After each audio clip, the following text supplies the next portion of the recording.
Hello, guys.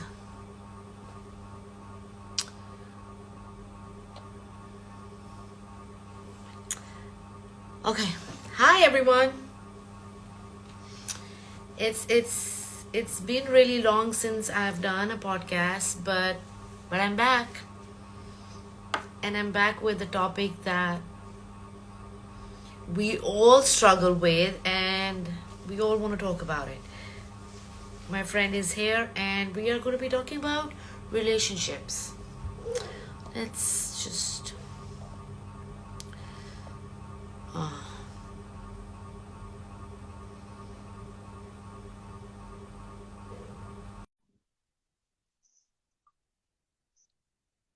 Give me a second here. Alrighty. It's been a while since I've been on this thing too, so Yes, yes. Hi, how are you, Michael? I'm doing well. How about you? I am well. Um, what were you watching? I know you just flipped the screen. Oh, The Rock. Sorry, I didn't hear you. The Rock with Sean Connery. Ah, you were watching a movie. Yeah, Alrighty. How's your Friday going so far? it's rough. Well, today here in Canada, it's Remembrance Day, so I take my time personally and represent the people that can't be here. So yeah, I've lost some brothers and sisters. But yeah, it's just been a day of recollection and stuff. And so yeah, but other than Sorry that, to hear that. same old, same old. Same old, same old. Seems like it's really cold there. Yeah, we just got a ton of snow last night. There was probably about maybe at least a foot of snow we got last night. We got snow there. We're in November and we still have the fans on. So Mhm. send us some cold. Oh yeah, no, the roads like they're starting to plow the roads already. Like that's how bad it we got last night. So yeah, friggin' so other than that, how you been? I've been good. Let's just dive into our conversation Sounds and good. relationships. Michael, we both are not that young. Why is it still hard? Why are relationships so complicated between men and women, girls and boys? Do you think that it's because of a lack of communication, or is there something else? I think right off the hop, social media. Ooh, social media. Social media is the downfall to longer lasting relationships, the demise of relationships that have lasted. And, you know, Hmm. it's people just I don't know, they revert to social media all the time. People want to air out dirty laundry on social media. It's like, you got to work at it. And men, from a male standpoint, I don't know, it's tough. It's really tough at times to communicate with women because we see things in a different light. Yeah, I am serious. It's like, like men see different things. So do women, Right. and it causes issues because the communication factor. It's tough at times Right. because I know. So Go ahead. you said social media has ruined relationships. Do you Yeah, think before social media, relationships were easier and healthier? I wouldn't say they were easier or healthier, but Hmm. they back then you have to communicate. Like my parents, Ah, they're still together. They've been married 50 years now. To see right. somebody nowadays to be married that long, it's you'll never see it. I would, you're like a one in a million shot. You're better off buying a lottery ticket. Oh, that bad, huh? Mhm. There's no hope there, Michael. Come on, we need some hope here. I wish there was, and I'm always hopeful and everything else. But as we get older, you start realizing it's like maybe it's not there. You may find a life partner, but it's a matter of whether or not it's on both parties that want to work at it. If they're willing to work at it, sky's the limit. But as soon as Right, that and one person, I think it's always been like that. Both parties have to make it work. So yeah, why do you think that presently, where we at, do you think that both parties are not willing to work on the relationship, or one side gives up quickly than the other one? I think it's all about timing. I think Mm, that's one of the biggest factors is the timing. And like okay. for me personally, like I was married, and I was like the communication was there, but it was just the action. Like I was married for 5 years, and it was a sexless marriage. And but I was still willing to work, but at the same time, I have my own demons to deal with my PTSD, with my depression, my anxiety. So it wasn't easy, and I never faulted her at trying to look at that, but I told her, you just have to bear with me. Like for me, I said wedding vows that I took to heart. And then when I find out that she was cheating on me, it broke me. And it was like, yeah, you're done. Like I'm still Mm, like technically married because I'm separated, but and even then, after finding out she cheated on me, I was willing to work on it, but it was like I don't know, like a big brick that hit me in the face and said, smart me. And that's where it came to. And it's tough because the girl I'm with now, like we do have our issues, but mm, the biggest difference with her is we can actually communicate, and we're on the same page when we do communicate.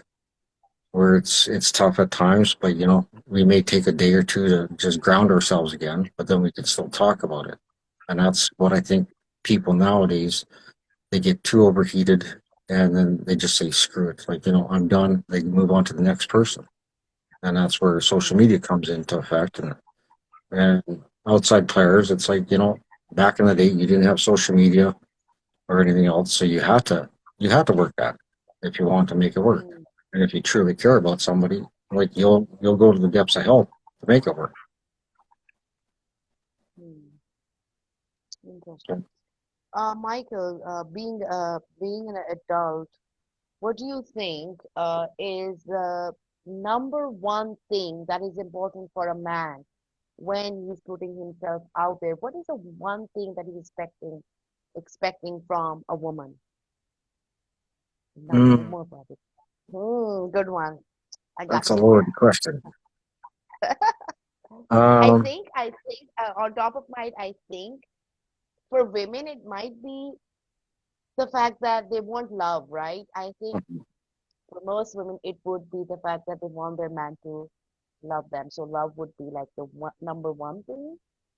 And I think for men, and I can be wrong and you can correct me, uh, it might just not be love, but it might be respect. yeah, the respect is one, and compassion. I think because like I've talked to you before about it and everything else. It's like men are built up to be this hard ass and everything else, and men have to be like the way society's picked them. It's like these cis men and stuff, and that's all horseshit. You know, Mm, men are just normal human beings, just like women are, and like we do have feelings. We don't show our feelings a lot, but they're there. And especially when you find someone that you care about, you feel feeling that time, and at the same time you feel vulnerable. But what can you do? And it's like you're fighting society, but you're fighting within yourself, and you're fighting with the person that you want to be with. It's a multitude of things. And from a male right. aspect of it, it's a lot of pressure. And to understand, like and that's one of the biggest factors why the suicide rate is so high. It's like 75% of all suicides is men because it is the pressure of the self. Mm, right, right. Mm-hmm. Michael, if if you were in a relationship, right, Mm-hmm. and the lady was giving you love and not respect, Yeah. would you stay in that relationship, or would you stay in a relationship where the level of love might not be where it should be, but the level of respect was really pretty good? Well, and that's the thing, and that's where you got to, I guess, fine tune the relationship because of Mm, the fact, like, it's your boundaries and everything else. Like, when people cross the boundaries, they got to understand those boundaries are set in place because of prior past. But at the same time, yeah, you're gonna cross them. It does happen. Like everybody's human. But I think it's just how you work past that. As long as you can work through it and out and understand, there's feeling there, and it's tough. It's not easy. But then I've looked at my parents, I've looked at my grandparents, how they've all stayed together for so long now. It's reason why is because yeah, they put each other through it all, but then they also talk about things. don't Yeah. you think that previous generations, like our parents or our grandparents, their tolerance for nonsense was way higher than nowadays? Nowadays generation would not put up with nonsense. And that's the biggest thing is because people, oh well, the hell with that, and oh, I'm better than that. And I shake my head. No, but then that's the thing. You see, then where do we bridge the gap, Michael? Because you see, when I look at, so we are, you're a man, I'm a woman, Yeah, you're from a different culture, I'm from a different culture, and this is why this conversation is really vast, with the topic itself, right?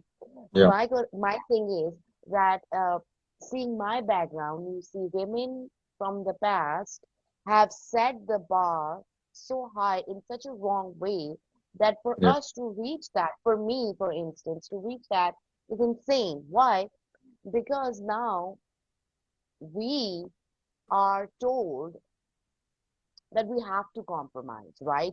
There is yeah, no way around. Women are built or made or created to compromise. That's not the job of a man. Man is not going to do that. Okay, number one. Number two, you see that the level of tolerance was really high. A woman was beaten up, she was emotionally abused, she was neglected, and she was just basically used as this person at home who was just raising the kids and taking care of the home, not seen, not heard, not yeah, understood, and she made that marriage workable, right? yeah, And now we have this bar set where we, like you're saying, we look at our grandparents or we look at our parents, and we see, wow, that's a marriage. How is that a marriage? Because now it's just based on its longevity. For yeah, two people to be together for 50 years, 60 years, 40 years, whatever, why is that considered that this marriage is a perfect example because of its longevity? Why won't I rather go for, um, how did they manage this, right? Because when you really go and talk to your grandparents and stuff, there's so much of abuse and so much of neglect, which was tolerated. yeah, So for me, I think we need to understand that those times were different, but we can still attain in having a healthy long-term relationship, whether it's 20, 30, 40 years or forever. But really, I think the friction is where the roles are not defined. The roles are yeah, already set in, and somehow everybody has to follow that example. Number one, that's where it collapses, the foundation yeah, collapses. And number two, uh, the lack of communication. I think the lack of communication is causing a lot of even good relationships that could work fall apart, because there's a lot of assumption that this happened and he did that and she did that, instead of actually having to confront the person and having a real conversation that, hey, listen, this is how yeah, I'm feeling. Like like with friends, when you feel that it's falling apart, you reach out and say, hey, what's going on? We haven't spoken. In relationships, uh, it's becoming harder to communicate openly.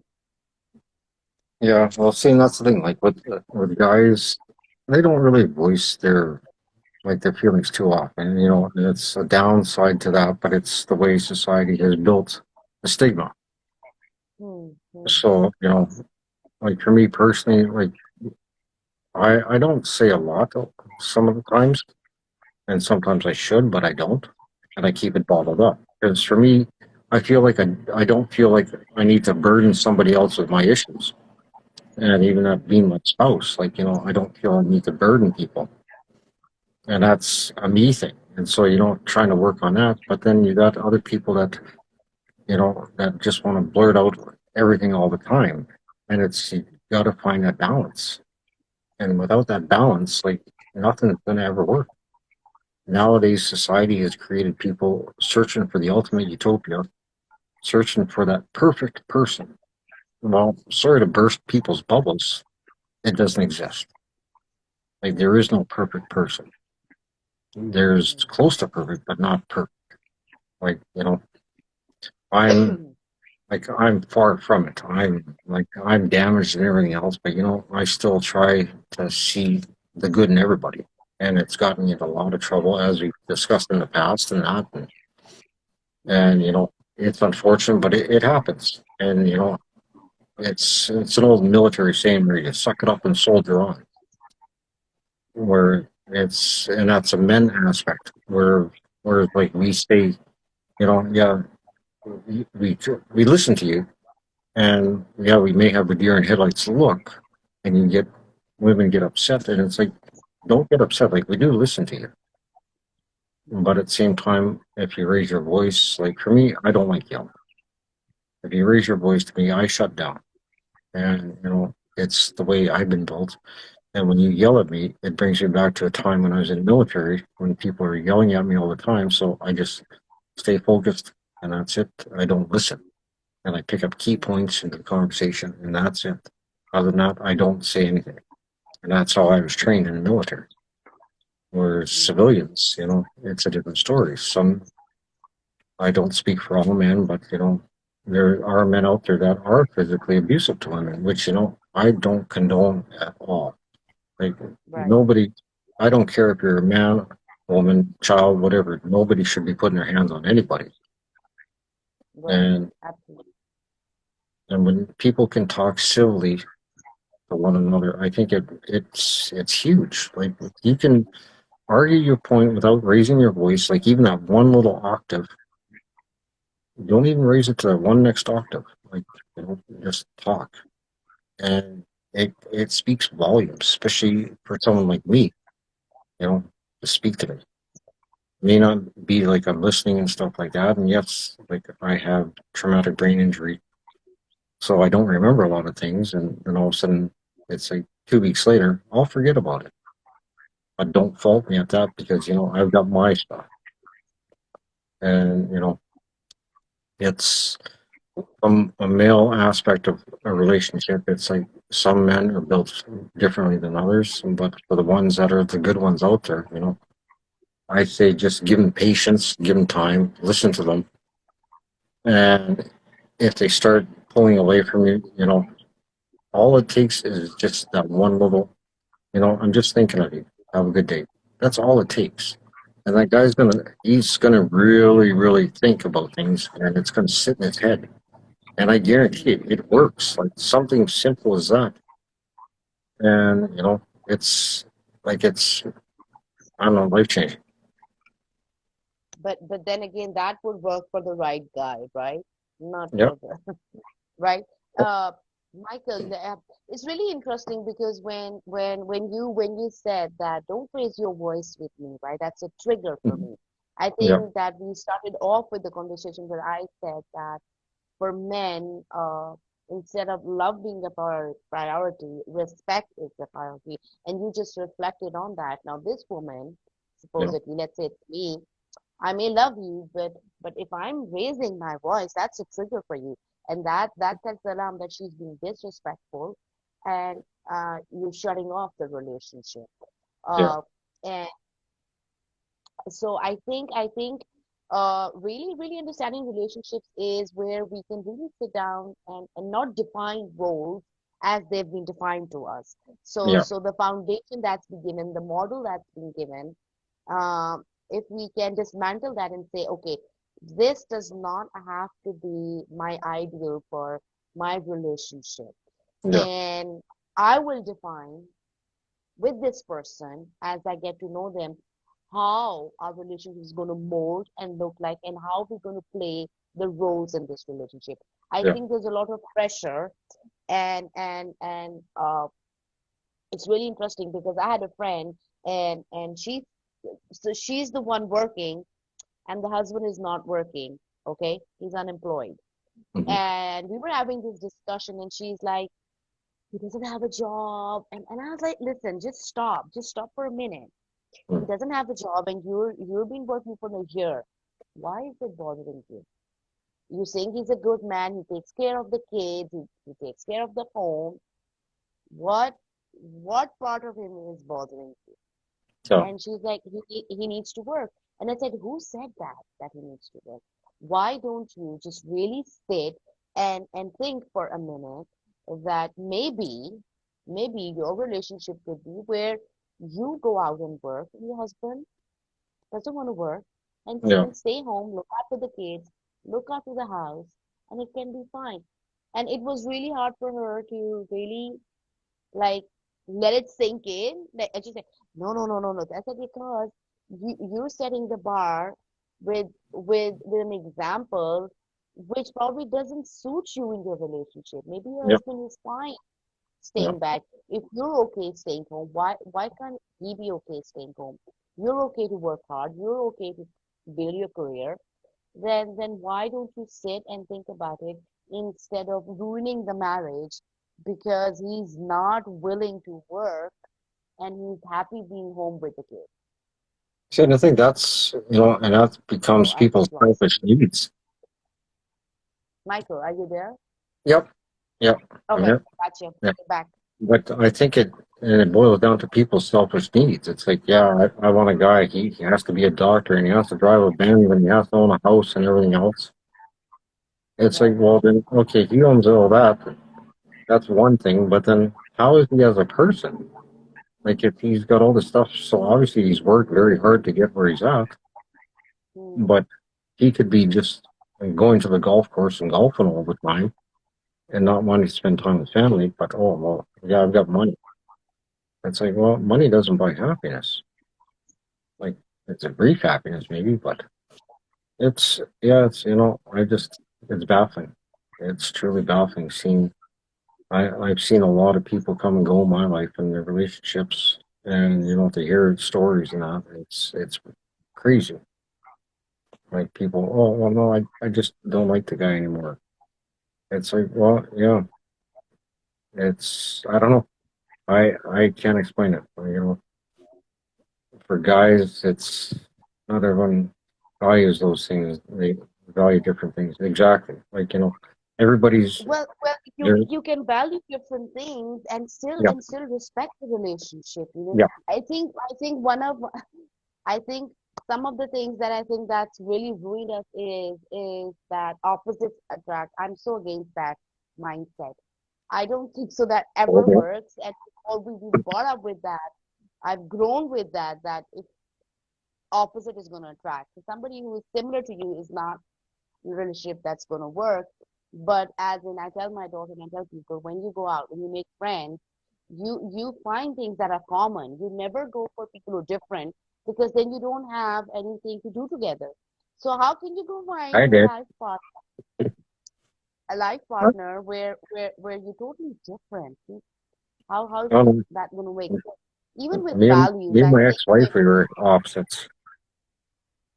Like, oh, there we go. oh yeah, she was the churchgoer. Everything else didn't drink, didn't swear, or anything else. And oh yeah, I swear I drink. Like, I do crazy stuff where it's hurt. No, very Yeah, hard to value different things in a relationship. It is. It It is. is. It is. I think Yeah. when you're in the beginning of a relationship, you need to understand uh that you have that discussion about what are your Yeah. beliefs, what are But your that's core where it values. all boils Is down to there alignment? compromise. Like to compromise things and say, okay, you like this, I like this, and it's like to value things in your relationship. It's based on communication. Hey, what's going on? Hi, how are you? Not too bad, dude. Good, good. That's Kevin. Kevin, that's Hi, Michael. Both my Michael. friends. Nice to Nice to meet meet you, you. Michael. Yeah. I love the conversation. I had to jump in right at this right moment. Uh, I think because I heard something, it's very interesting because I heard this split in the Unstoppable. So maybe you can help Yeah. articulate Mm, where you're going with it, right? Because yeah. opposites do attract or don't attract. I'm not sure, but there's I this would say no. sounds like there's this tear where people should also be able to value different things, but that it should be okay in the relationship. But Yeah, that's very difficult. That's very difficult to do. it is. In the Mm, case of your friend who has a husband who doesn't work, I would actually say that uh, it would have been better for them to have ironed these things out even before marriage. Had she known that he had more of a tendency to not want to be a worker for the family, then perhaps she could have reassessed what that life would look like with this person, being that she's a woman who wants a man that's also working. Yeah, Instead of mm, coming into this marriage and now working herself into a position where she has no choice but to be this breadwinner, yeah, and she has to find a different reason other than who she really is and what she's really looking for to find her satisfaction now in this guy. yeah, So in other words, it just becomes a forced satisfaction where she's dropping what she's really looking for in life to accept somebody who's very different, which can make relationships very tough as opposed to just being open and honest with who we are and what we're See, looking for and what we wouldn't need. you agree? Like, Yeah. wouldn't you agree? but Like, Kevin, social media has created a different thing. Like, now she's Absolutely. looking for something else now because social media, the way they portray things now. Bingo. Yeah. I think, Yeah, Right. Because go if we ahead, look Kevin. at if we look what social media I think has done is it causes us to look at the wrong things for a relationship. yeah, So just Mm, I'm going to do a watered down dumb version, but just as an example, a guy will, for example, look at social media and see women in a certain way because of how they dress or their body type or whatever and say, yeah, wow, I want that. That's what social media does. It says nothing mm, about their work ethics, nothing about how they love, nothing about their communication style, nothing about anything other than, well, it looks good. And so I think that's what social media does. And I think it does the same for women as well. They get this yeah. idea of what a man is and mhm, what they see the social media, and then their mind fills in what the rest is instead of really getting to know what the rest is with that guy. yeah, And yeah, that's a problem, you yeah. know. I know, and But that's Kevin, the Kevin, downside is. social media, having a discussion about the effects of social media on relationships is gonna, it's a whole lot different topic. Coming to relationships and coming back to the point where you spoke about my friend, Sure. I think you can talk as much as you want before marriage and have a list of things before you jump into the marriage or in a committed relationship and say, these are my core values and blah, blah, blah. And you can do all the homework and everything falls into place, everything aligns, and now you guys are married, right? What I think where the gap still can come is people change. We three have changed in the past few years, right? People are going to change. We are going to change. Relationships are going to change, evolve. I think when they change and evolve, so when we started, we may have the same values, the same beliefs, and whatever roles were supposed to be played in relationships. But as life goes, things are going to change, and relationships are going to become tough and challenging. I agree, but in a marriage where two become one, Mm, this image of oneness, the people should change together, not Yeah, separately. yeah, This idea yeah. of people changing separately individually, well, there's something wrong with the marriage from the foundation of it. Yeah. Perhaps they were never even really one or together. And that's what I'm talking about. It's like if the change is that drastic, well, then what was the foundation, and what's going on? And those are some radical changes. You know what I mean? Like you meet a guy who's working and then suddenly one day he doesn't want to work anymore. There was something broken down in the beginning. Maybe the attraction was on something else other than the reality of this one. It wasn't paid attention to. That's all I'm saying. It's like, for example, let's take sex. Sex is another one. So in a situation of your friends where, the husband doesn't want to work, perhaps it's a relationship or a marriage where sex isn't happening. Maybe the woman doesn't like sex or whatever, or something. These types of things happen. Now, there are people out there who really enjoy sex, both men and women. And there's there's women who don't want to be in a marriage if they're not having sex. And there's men who don't want to be in a marriage who's not having sex. But if something's not right in the beginning where it's communicated and understood, or maybe it's faked, or maybe one person is just doing it, you know what I mean? And it's not really ironed out. And I'm not saying I even know how to iron these things out. I think it takes time and communication and honesty and being in our truth. But 5 years didn't even work out. Yeah, but later on in the marriage, we're like, oh, well, we're changing, and I don't really like sex. And well, now you're in this marriage where there's no unification. They're not having sex or whatever, and they're sleeping in different rooms. And this type of stuff actually happens. I don't know about where you are, but here in America, I know lots of married people where they sleep in separate rooms, and it's like, what the hell is that all about? It's like, so something was missed. If there's going to be people changing, if the image of marriage is being one, then they should change together. Yeah. They should be so together that they're agreeing on these changes and they're moving together, not changing apart. No, and that's the thing, because I know, like for me personally, I was married 5 years, and we had sex on our honeymoon, and that was it. But I was married for 5 years, and it was like I was dying. Like, oh, come on. Yeah, that's a killer. That's a killer. Yeah. And then finally we agreed, like, we're going to separate and everything. And it's like, okay. And then once we separated, I met somebody else and everything else. And the only rule we had was, just don't bring them to the house. And then later find out afterwards, here she'd been screwing around the whole time. And, it just baffled me because of the fact that, here's someone that went to church all the time, was a church going girl, like total opposite of me. But she had sex previously to us being together, made me wait until we got married, and it was like, wow. It was an eye opener. And I can't knock her, she's a good person, but she's not a good person to me. And even like the girl I'm with now, she's going through her divorce, and you see it because me and her, we click right away because we heard the stories, and it was a bit different stories, but along the same lines, like, they lost touch. And then to try and work on something when they've lost touch, it's like, well, what am I doing? Why am I wasting my time then?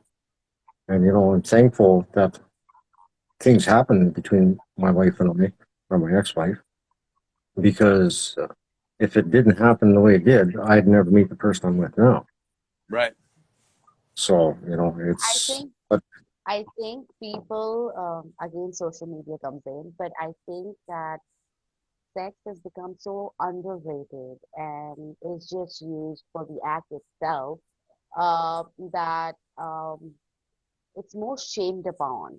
I think I can speak for my culture, and of course, I lived in USA as well. But I think on my part of the world, it's something for women to come forward and say we want intimacy. It's something where women are not looked as respectful beings, even in a marriage dynamic, and really trying to dismantle that, because I think the core foundation of marriage is intimacy.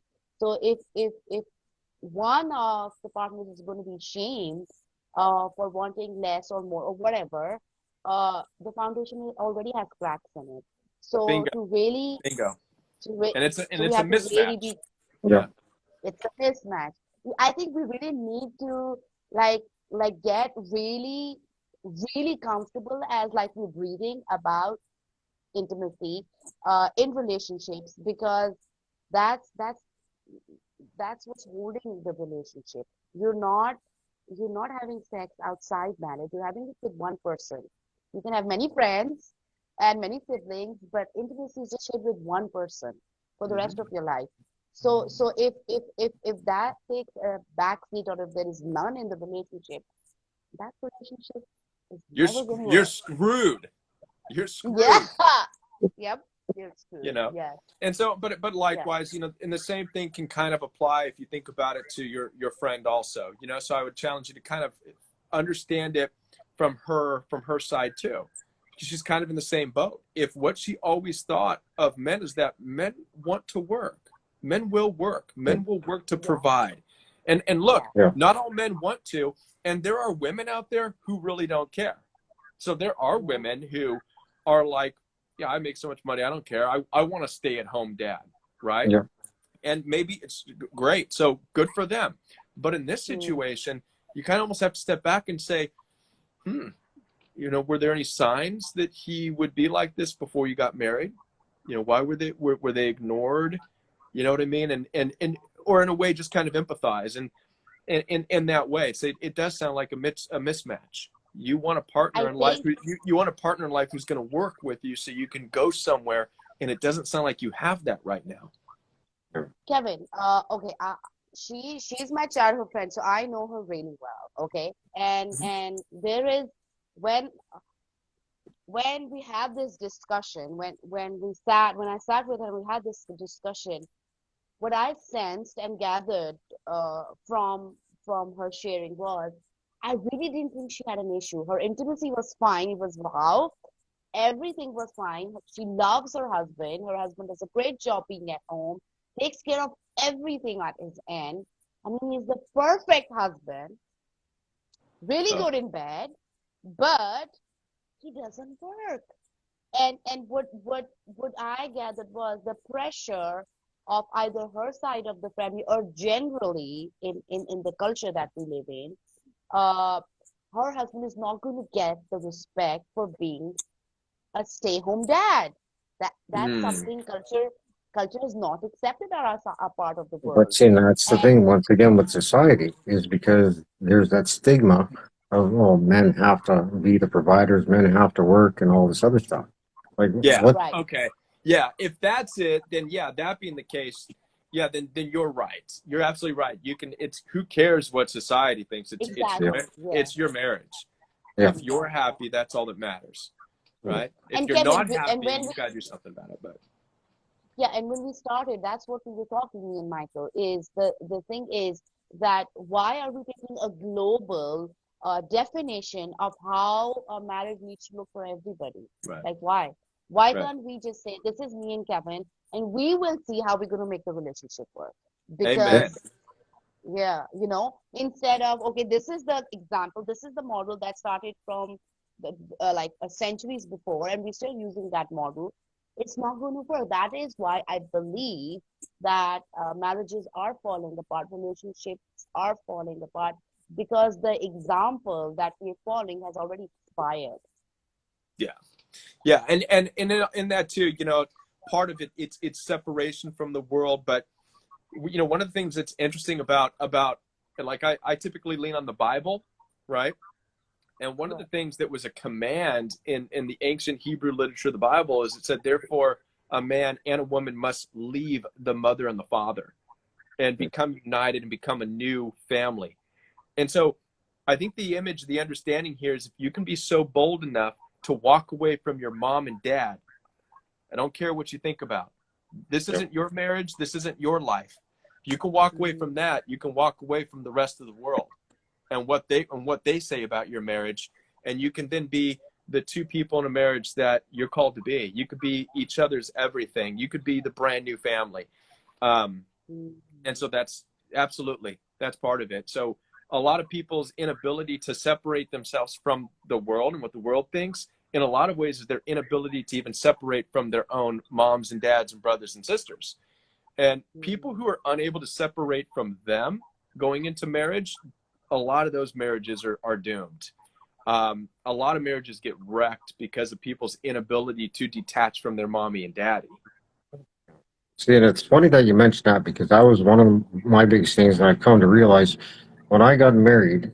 I felt the pressure from my parents. I felt the pressure from her parents. And, it was like, this is how I was brought up. Where, yeah, you get married, you settle down and everything else. And so, did I love her? Yeah, I loved her. However, it's like there was still that one thing that I couldn't put my finger on. But it was just that ultimate pressure. And by that time, it was like, yeah, I cared a lot about her. And so we got married and everything else. But then you saw the way it slowly started drifting apart, where, we were doing our own thing and we were just two different people. And, but the outside influence is another big factor in relationships. It's like if you're able to shut down the world and be with somebody and say, I just want to be with you. And then just screw the outside world. Let's work on us. Then that's where it's going to go far. Right. And that's huge. And that's where the communication comes in. That's where your boundaries are set and everything is put in place. You put that foundation in there where it's like, here, we've got this, let's work towards this. Because I know, like, the girl I'm with now, like, yeah, we do have our issues and we've been through a few rocky points, but it's like we are able to talk. May not be the best of times, but we still talk. Mm-hmm. And it's when you see how, as soon as we shut down the social media, as soon as we shut down the outside influences, we can actually talk normal. And that's a key factor. Getting rid of the social media, getting rid of the outside influences, because it causes damage. Mm-hmm. And Yeah. with relationships, it's tough. Yeah. So social media in a lot of ways becomes like a leash, a chain. Yep. We're Yep. not meant to live like that. I mean, look, it like it says in the ancient days, leave your mother and your father, become united, be a brand new family. Like, we don't leave. Even if we wanted to, we can't, because we're all attached. Cell phones, email, Facebook, Instagram. You can't get away. Yeah. You feel like you can't get away from your brothers, your sisters, your moms, your dads. I think that, we forget that not very many generations that long ago, it's like your ancestors, my ancestors, they were, and I've made this point before, they're in their early 20s or late teens, and they're like, peace out, mom and dad. Yeah. We're going to America. And they left Europe or left Germany or wherever, never saw them again. There was no mail. There was no, and Exactly. they started a brand new life, and they didn't have the stresses that you and I have. Yeah. You know what I mean? They had different stresses, finding themselves, making work, this and that. And I think that as a result, the generations after overcompensated by trying to get families to stay together. Yeah. And we've been choked out as a result. And we've never felt like we've had the freedom to leave, to find who we are, to go our own way, to build a new family. So that overcompensation has just wrecked us, and social media hasn't really helped. Yeah, and like, becoming dependent on technology and everything else nowadays. It's like what you said, back in the day where they come over on a boat. Well, yeah, you didn't have a phone. You didn't, Nope. like, you wrote a telegram and you're lucky if it got there within 4 months. Right. Put a message in a bottle, throw it in the ocean, wonder if they'll Yeah. ever get it, and it's like, life's great, doing great. Yeah. Hope you see this.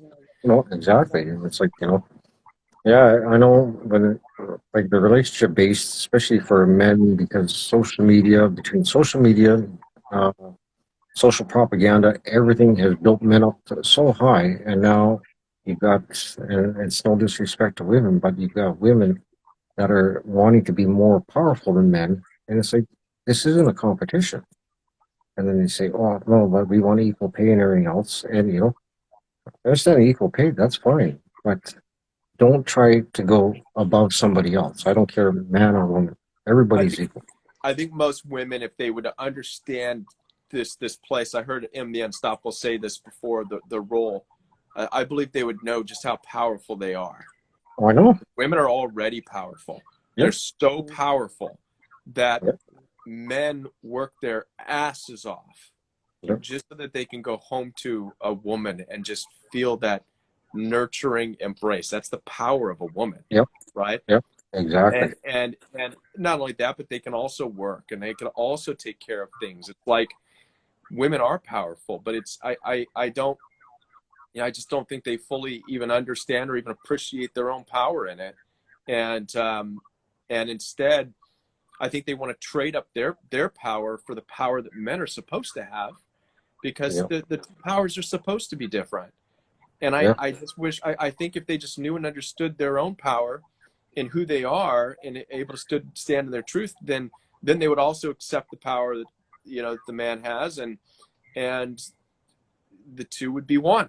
Yeah. That makes It's sense. I think that's it's the beauty of it. If women could understand their role and men could understand their role and not try to imitate each other but see, and stay you say grounded that in their one key power, word though. Understand their role. There is no role. Like, that's that's where we that's the have to thing. bridge the gap, Michael. Yeah. I think And I that think it's just for lack of better word for it. I know what you mean. There's no role, but it's just for a lack of a better, it's for lack of a better word of understanding the differences, the power and the difference. yeah. That's Yeah. it's just for lack You of know, better word. look, Kevin. I was a very feminine girl all my life, very feminine. Always wanted a man to protect me, play his role. I played the basic women role, right? But men screwed me over, okay? And now I'm at a space, and of course I worked through it. I worked through my anger, I worked through my rage. Where I went through this thing was that I can do anything a man can do. So I can lift heavy things. I can go in the army. I can do this. I can do that. I can fix my own tire. I can do everything a man can do Sure. because a man used his power to abuse me, control me, and dominate over me. So now that aggression and that weakness made him control me, right? So now I was going through that phase where I was like, oh, you think you're tough? Come and kick me, kick me. That kind of mindset. You can't do that to me, right? You think I'm a woman, I'm weak? I'll kick your ass. So it's really, I think most of the women who are trying to become men are really going through what I've been through is where men have treated them wrongly, thinking that they are weak. Those women are trying to put themselves out there to prove that we're tough, we can do heavy lifting, and we can shoot a man or whatever. Um, and I think that's where again it comes. We need to know our roles and stay grounded and know and understand our power in those roles and not Sure. not use them or twist them as weaknesses. You should never, first of all, obviously, a guy that's going to be doing these types of things that you're talking about is obviously the wrong type of person. Right, It's the wrong type of guy, right? So right, being with a guy that you ever feel is making you feel less than, and that you have to say, you won't talk to me this way, blah, blah, blah. It's like, well, what are you even doing with a guy like that? So now we're right. getting into the deeper layers and the deeper understandings of humanity, of knowing who you are as a woman or as a man, standing in your truth, observing people, Mhm. and saying, are you the type of person who would treat me the way, are we compatible? So what you're talking about is compatibility issues. So one of the worst mistakes or one of the biggest lies, I think, in humanity is that we're all the same. We're not all the Hmm. same. Yeah. People, you can look at Absolutely. people as like animals. You've got bears, wolves, rats, snakes. And when Hmm. somebody shows you who they are, you have to believe them. And one of the biggest mistakes I believe women do is they look at the bad boy, right?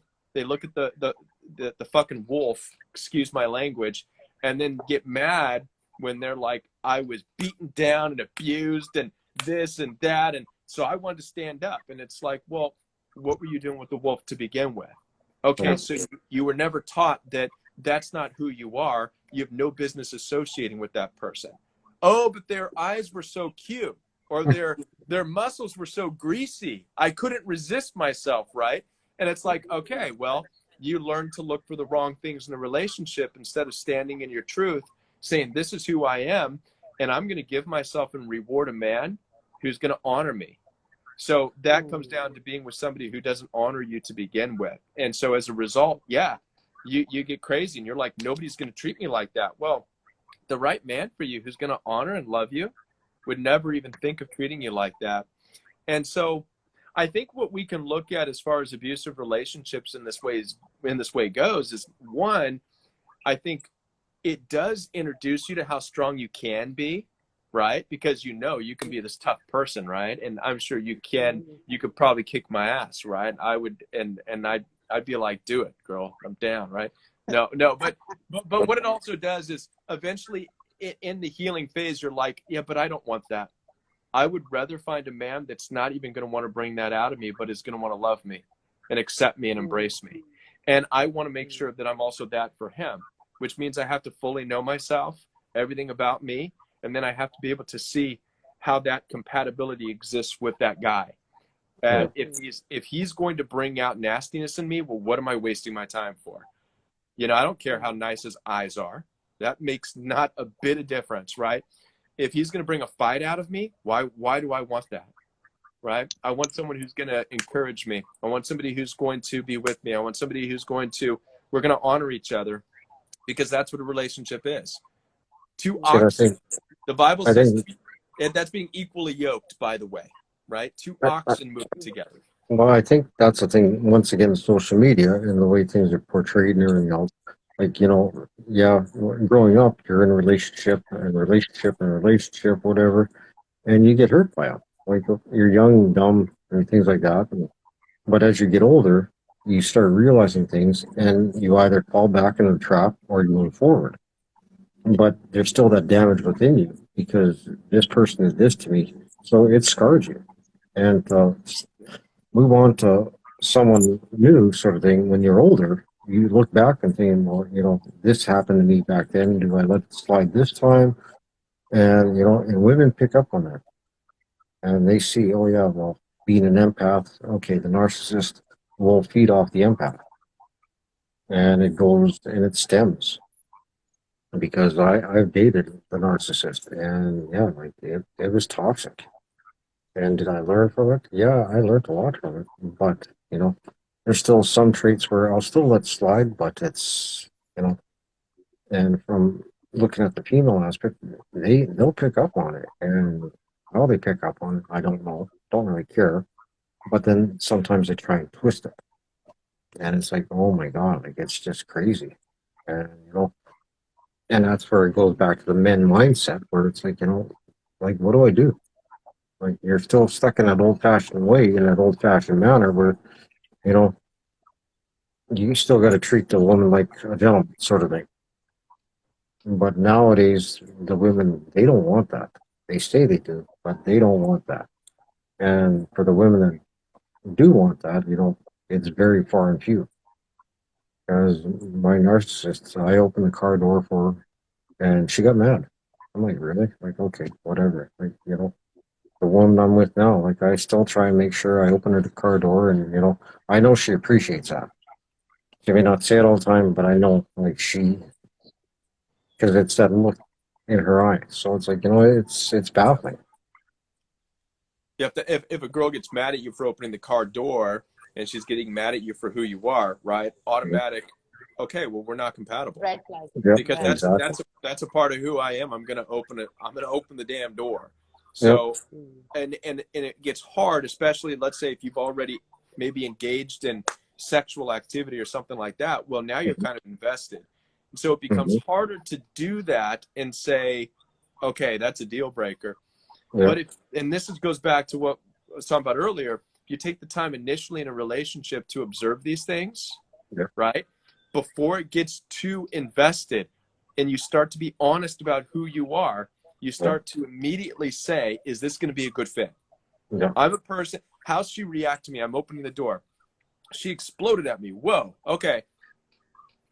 Trip out on that. Listen, we're not going to be a good fit, because I am by my very nature a guy that likes to do things. If it's going to affect you negatively, then what it really says is you don't like me. And I think that there's something that, Okay. well, that lady was surely not for you. But let's say that you're invested in a relationship, okay? Sure. And for some reason, you open the door and the girl blasts at you.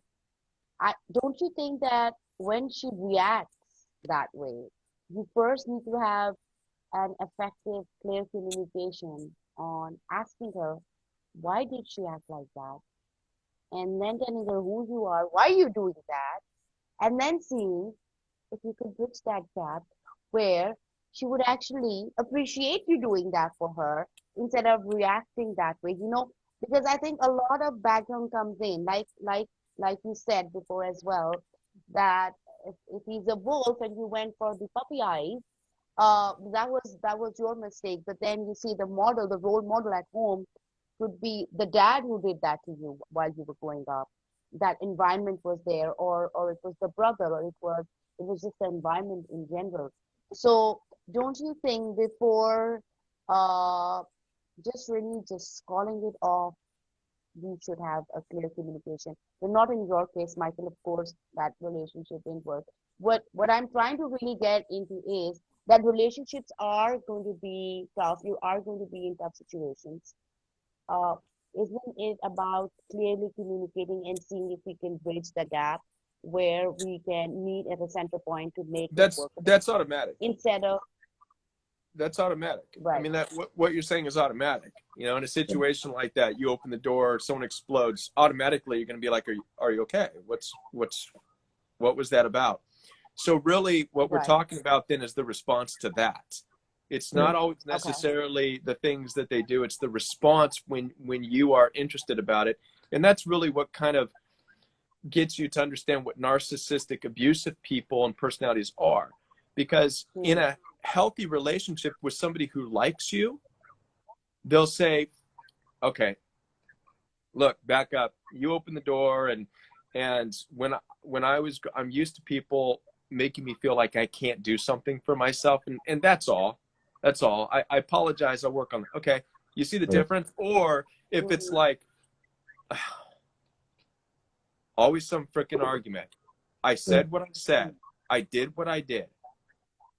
So what you're dealing with, again, is just somebody who doesn't like you, has very strange motivations for whatever's going on in the relationship, that you probably don't want to stay around any longer to figure out what those motivations are. But it's not what you think. And that gets into very dicey territory. And that's ultimately what ends up in narcissistic abuse and people being abused. Yeah, because I know, like, when it's like example, like for how you say about opening up that door, like one, you're gonna know, you're gonna feel, you're gonna have that gut feeling. You go with that because if you don't, then it's gonna be detrimental. Mm-hmm. I think for women, going with their gut feeling, it's kind of hard because it's really tangled. So they really have to see if it's really their gut feeling or it's just that day of the month. I don't buy it. Yeah. Trust me, it can happen. You can have a false gut feeling also sometimes. I've had kidney stones and I've had my gallbladder removed. Those are worse than childbirth. So I'm up on, I'm up on you guys. Uh, Yeah. There was right. the one thing when I went to the hospital first time with my gallbladder, and they told me, and they said, yeah, but there's only one thing worse than this. It's your kidney stones. I'm like, what? And they said, yeah, this is more painful than childbirth. I'm like, yes. And the next thing I know, it was back in May, I think it was. I had kidney stones. Like, oh my god.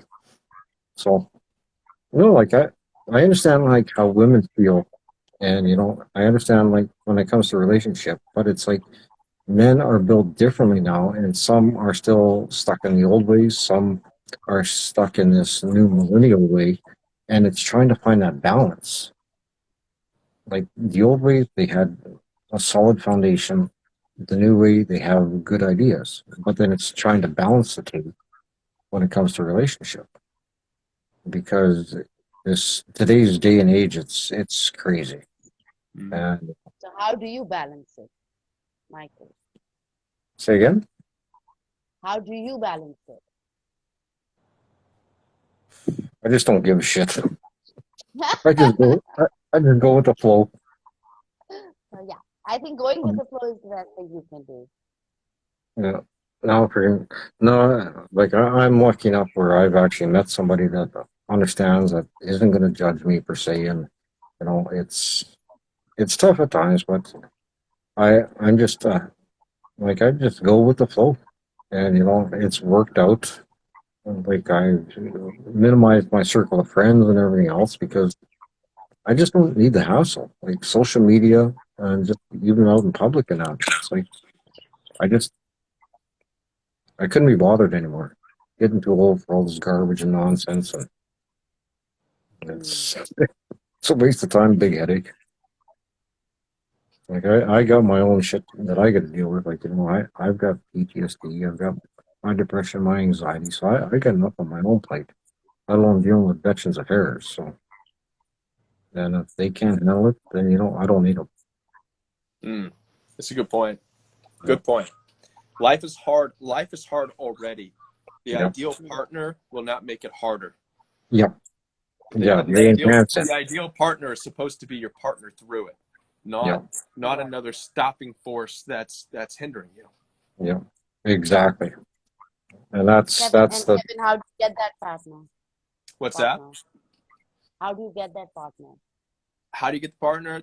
The goal that way I suggest, in a way, looking back on my own life, is to first know yourself. Know yourself to a T. We've got to be able to have radical acceptance about who we are, our likes, our dislikes, what we want out of life. It's best to have some form of plan. We really have to, and this is hard. It's not easy. People are like, well, I know who I am. Probably not. Not. And honestly, Bruce Jenner said that. Honestly, if you want to know if a person knows really who they are, look at the relationships that they're in and how hurt they are, and if they're suffering in a relationship, because it's an indication that they really didn't know who they were. If they did, they wouldn't have gotten in that relationship. So the goal is to first know who you are, because if you don't know who you are, then you have no clue as to what's going to be your best fit. What's going to be your biggest support? What's going to be something? If you don't know you're an oxen, then you won't know how to find another oxen to pull your weight in life, to pull the weight in life with you. Yeah, right? Exactly. If you don't know you're an oxen, then you'll think, well, maybe I'm a wolf, maybe I'm a bunny, maybe I'm a bear. Well, let's find out, and then you go through all these animals and your life is just, it's all weird. So the best thing to do to find that partner is to know yourself. Be honest. Be brutally honest about who you are. I mean, everything. How are you sexually? How are you intimately? Do you like to fight every now and then? What language do you like to talk with? What's your work ethics? Do you want a home? Everything. Does it, and when you, how do you want to treat people? Are you even capable of being around people who don't act certain ways? So all these things matter, and then you have to do the best. We have to do the best job we can to see those things in other people. Yeah. Without compromising.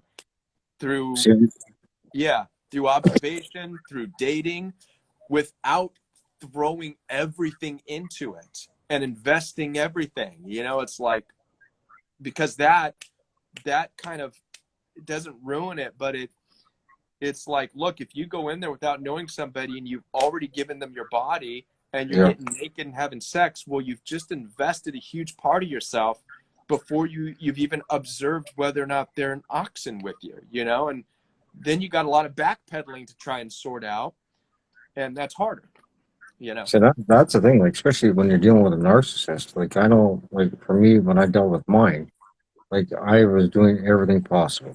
And then once it came down to where, it was like, here, I'm going to pull the rug out of your underneath you, sort of thing. Bingo.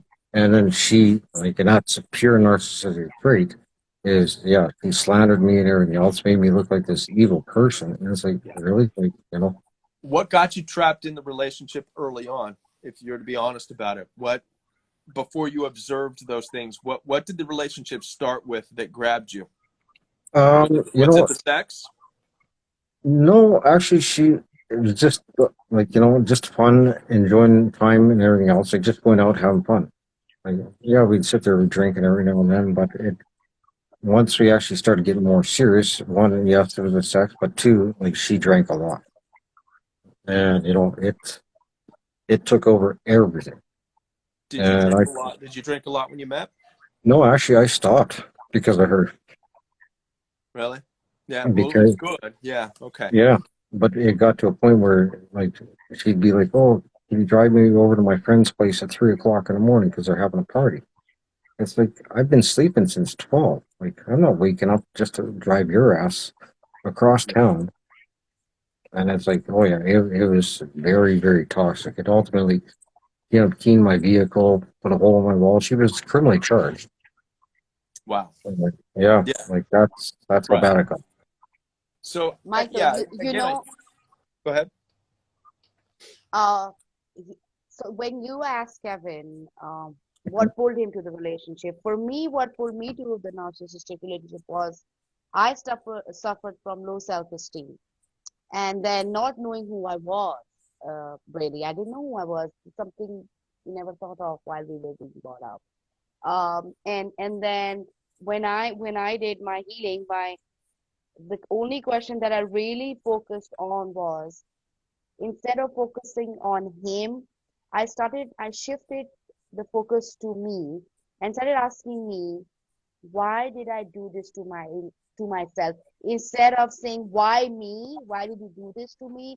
Why did I get this? And blah blah blah. It's I a great shifted the question. question. Yeah. Yeah. Why did I accept all this? Why was I accepting all this? What led me to accept all this? Yeah. Where was I lacking in me that I thought it was okay for me to stay silent and Bingo. stay in a Yeah. narcissistic relationship?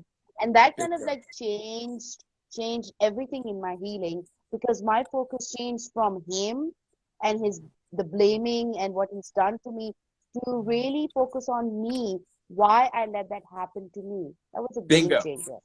Yeah. Because that ultimately leads you to knowing yourself. Yeah. Yes, See, yes. so and that's it. And so now that you know yourself, and you may find after you start to know yourself that it's a lot harder to find relationships, Yeah. Yes. right? Oh yeah. Yes. That's Oh because man. you're not in it to waste any more time. So it's Yep. going to be harder naturally. Sure, you can go date any dick out there, but once you know yourself, you're like, that's not good enough anymore, right? See, Yes, but yes. And so you're see, holding out, and so you get to date and you get to meet people and you get to experiment, and there's a lot you can get by with before fully investing in a relationship to see if it's going to work.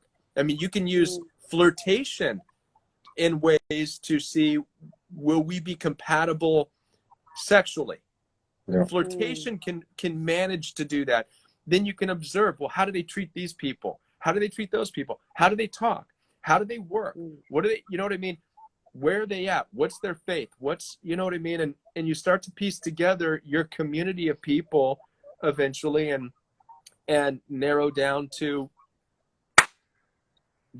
damn it, See, it's but been that's you. the thing too. It's Is like been you the whole time, you know? now the way the dating scene is now. Like a friend of mine, me and him, we laugh all the time. But he's saying how he's on all these different dating apps and everything else.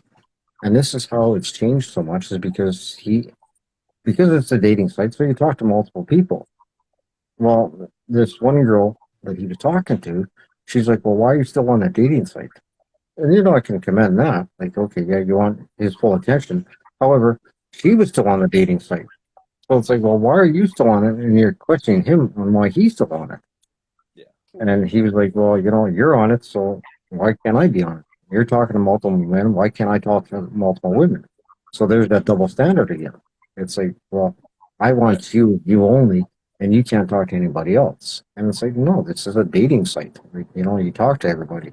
And me and him, we laugh all the time because, he's like 36 years old, and he's like, I'm not really looking for a relationship. I just want to just go hang out with people now. And he tells me these stories, and I'm like, wow, like it's it's a lot different now. Michael, I And have a question for you. yep, when you look back at your narcissistic relationship, right? Mhm. What does it tell you about you? How were you showing up for yourself at that time that you attracted that woman into your life? When I finally left, I moved. I went out of the province. I jumped in my Jeep just an hour after she keyed up my Jeep, and after 20 minutes of dealing with the police, yeah, I jumped in my Jeep and headed out to BC for 3 weeks. But yeah, yeah, I just, the drinking was a big factor. Like, yeah, I enjoy drinking, but when she wasn't working and that, and I'm flipping the bill for her, it's like this is getting out of hand. And so I was like, and I told her, like, you want to drink, go ahead, drink. But other than that, I'm not paying for it. And that's, you can see, really vicious because the bank was cut off, sort of thing. And you know, it is what it is. I've learned a lot, and being cautious. Like I say, like I've met some to look over my shoulder, and like the lack of communication on parties nowadays. It's tough for relationships. Like I commend people that are in strong relationships and are able to communicate, but you got to find that niche that you both have together. Because if you don't, it's never going to work.